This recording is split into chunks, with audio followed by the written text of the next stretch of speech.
A principios de 1855, una foto de una niña aparentemente blanca de 7 años se convirtió en una sensación en toda América. Su nombre era Mary Mildred Williams y acababa de ser liberada de la esclavitud en Virginia. El hombre detrás de esta imagen era el senador Charles Sumner, quien esperaba provocar indignación en todo el país y promover el movimiento abolicionista. ¿Quién era esta niña y cómo terminó esclavizada en el sur de América? La niña en la foto distribuida por Sumner alrededor de América, a mediados de los 1850, era Mary Mildred Botts, quien más tarde se haría más conocida como Mary Mildred Williams. Su historia es peculiar, la cual enfatiza la extraña naturaleza de las relaciones raciales y la política de la esclavitud en vísperas de la Guerra Civil Americana. Nació en la esclavitud cerca del pueblo de Washington, en el condado de William, en el estado de Virginia. No se sabe la fecha exacta, pero nació en 1847. Se creía que el padre de Mary era Seth Botts. Era un hombre esclavizado con una línea familiar compleja. No se sabe con certeza quién era su propio padre, pero parece probable que fuera un miembro de la familia Botts, la misma familia que lo había esclavizado. Muchos miembros de la familia Botts fueron políticos prominentes en Virginia del siglo XIX. John Botts, por ejemplo, fue miembro de la Cámara de Representantes de los Estados Unidos entre 1846 y 1850. Pero, como veremos, hay debate sobre si Seth Botts fue realmente el padre biológico de Mary. La madre de Mary era Elizabeth Nelson. Era la hija de su esclavizador y nació en Powers Run, en Virginia, en 1822. Su padre era Thomas Nelson, por lo que Elizabeth creció esclavizada por su propio padre.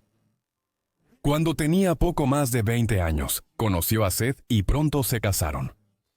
Tuvieron a su primer hijo, un niño llamado Oscar, en 1845. Mary llegó 2 años después. En 1849 nació su segunda hija, Adelaide. Pero había algo inusual en las chicas de Seth y Elizabeth, algo que más tarde cautivaría a la nación. Aunque sus padres eran ambos esclavos, Mary y Adelaide parecían completamente blancas. Los susurros crecieron, los rumores se extendieron y surgieron preguntas. ¿Eran realmente estos los hijos de Seth? ¿O había una historia oculta detrás de su piel pálida, y quizás otra paternidad misteriosa? Podrías pensar que Seth Botts probablemente se volvió sospechoso muy temprano de que Mary y Adelaide fueran sus hijas biológicas. Dado su tono de piel claro en el sur antes de la Guerra Civil, era trágicamente común que los dueños de esclavos se tomaran libertades con las mujeres esclavizadas, a menudo engendrando hijos que se parecían poco a sus padres legales. Las mujeres esclavizadas también podían ser prestadas a otro hogar en ocasiones y, por supuesto, su propiedad podría cambiar. Esto es exactamente lo que le sucedió a Elizabeth en 1846, el año antes de que naciera Mary. El padre de Elizabeth, Thomas Nelson, murió a finales de 1845, y ella, junto con su madre y hermanas, pasaron a ser propiedad de su cuñado, J.A.C. Weedon.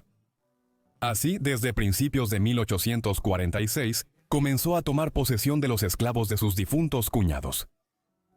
Fue durante este periodo que nacieron Mary y Adelaide, ambas de piel tan clara que fácilmente podrían pasar por blancas. Dado el momento y su apariencia, muchos asumieron que Weedon era su padre, pero la verdad era aún más compleja. Seth Botts pudo haber estado genuinamente confundido acerca de si era o no el padre de Mary y Adelaide, y esto es comprensible. Continuó viendo a Elizabeth en ocasiones después de que ella dejó la granja Nelson, y el momento de esas visitas podría haber coincidido con la concepción de Mary y Adelaide. En la dinámica borrosa de la esclavitud, tales incertidumbres no eran poco comunes. Además, la madre de Mary, Elizabeth Nelson, también era de piel muy clara.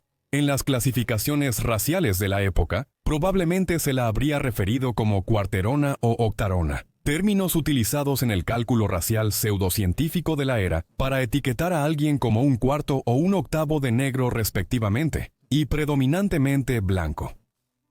Su padre Thomas Nelson era blanco, y su madre de raza mixta. Rastreando más atrás, la ascendencia de Elizabeth incluía una proporción significativa de linaje colonial blanco, que superaba su herencia africana a los ojos de la sociedad del siglo XIX.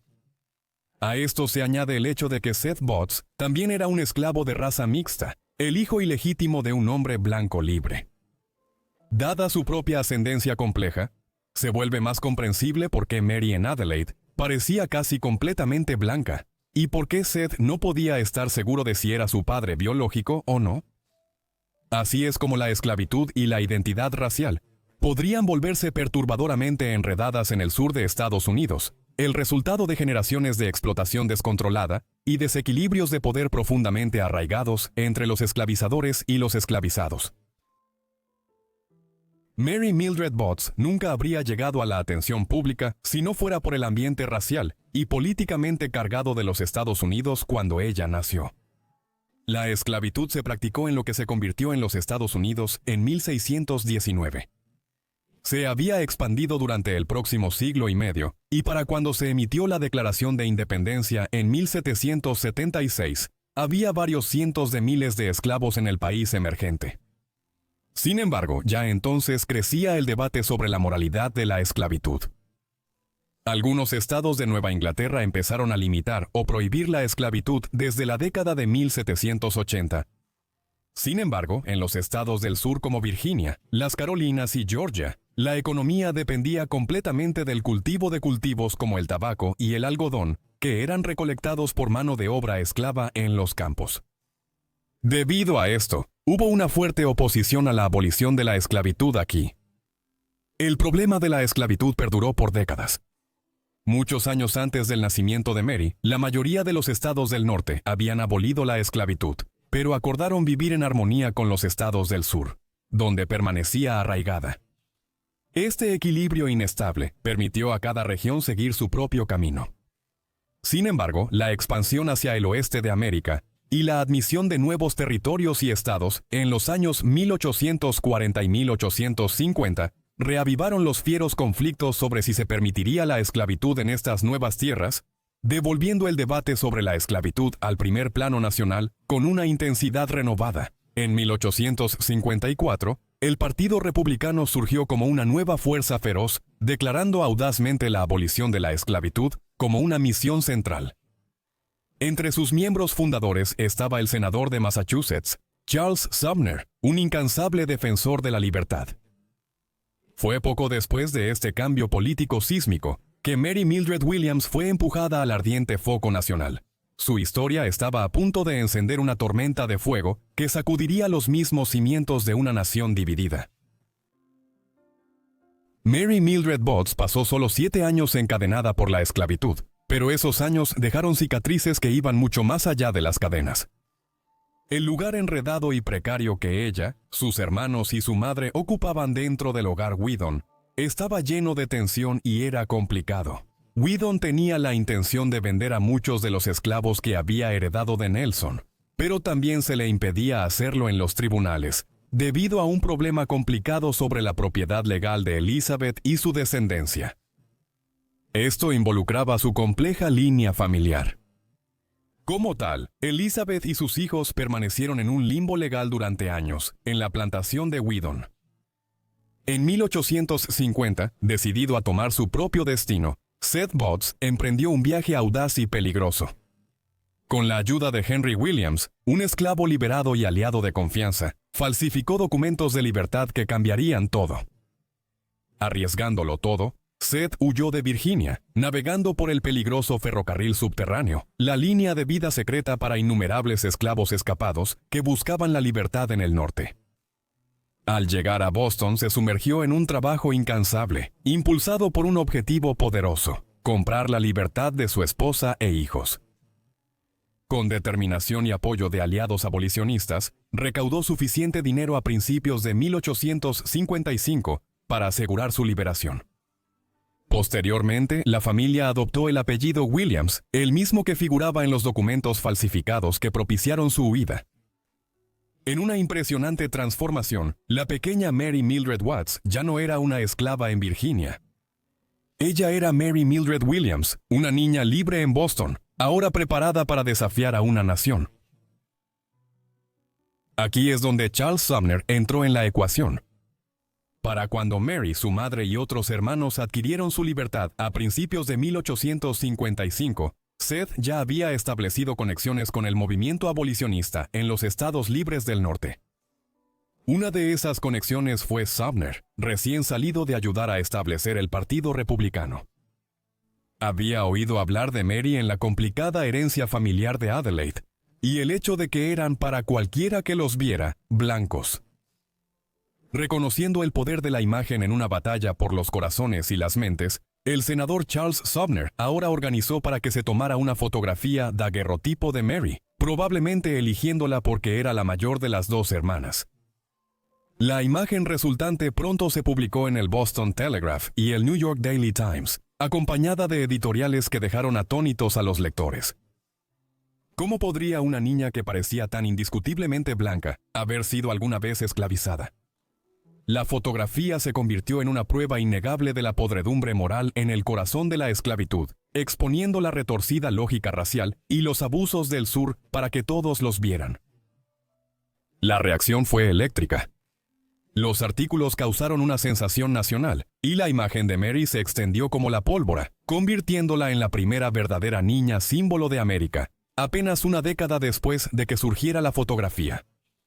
Sintiendo el impulso, Sumner la llevó en una gira de conferencias por el norte, utilizando su historia como una arma. En discurso tras discurso, destacó cómo la esclavitud no solo había deshumanizado a millones, sino que también había desdibujado los límites de la raza misma, en gran parte a través de generaciones de explotación sexual. Mary Mildred Williams se convirtió en una acusación viva del sur, ya que su rostro no solo reflejaba la historia de una niña, sino la hipocresía supurante que estaba empujando a la nación cada vez más cerca de la guerra civil. Mary Mildred Williams era tan joven en ese momento que probablemente no habría sido consciente de la inmensa importancia de su historia para la política del país. Después de su gira con Sumner, la controversia sobre su caso se calmó, y ella regresó a vivir a Boston con sus hermanos, quienes finalmente eran libres para vivir como una familia con su propia libertad. Sin embargo, el tiempo de Mary como chica cartel tuvo un gran impacto, y culminó el 22 de mayo de 1856. Ese día, Sumner fue atacado en el piso del Senado de los Estados Unidos por un defensor extremo de la esclavitud en los estados del sur y miembro de la Cámara de Representantes, Preston Brooks. Sorprendentemente, Brooks casi golpea a Sumner hasta la muerte. Le dejaron con una grave lesión en la columna vertebral, de la cual solo logró recuperarse al someterse a una forma experimental de cirugía en Europa en 1858. Este brutal ataque de Brooks a Sumner en 1856 es ampliamente visto como un momento crucial en el colapso de las relaciones entre el norte y el sur, un violento símbolo de la creciente división que llevaría al estallido de la Guerra Civil Americana en 1861. Esa guerra terminaría 4 años después, con el presidente Abraham Lincoln emitiendo la Proclamación de Emancipación y finalmente la ratificación de la 13ª enmienda que abolía la esclavitud en los Estados Unidos. Con el fin formal de la esclavitud, llegó el comienzo del largo y doloroso desmantelamiento del sistema de explotación, que había moldeado la compleja y trágica ascendencia de Mary Williams, pero su historia no termina ahí.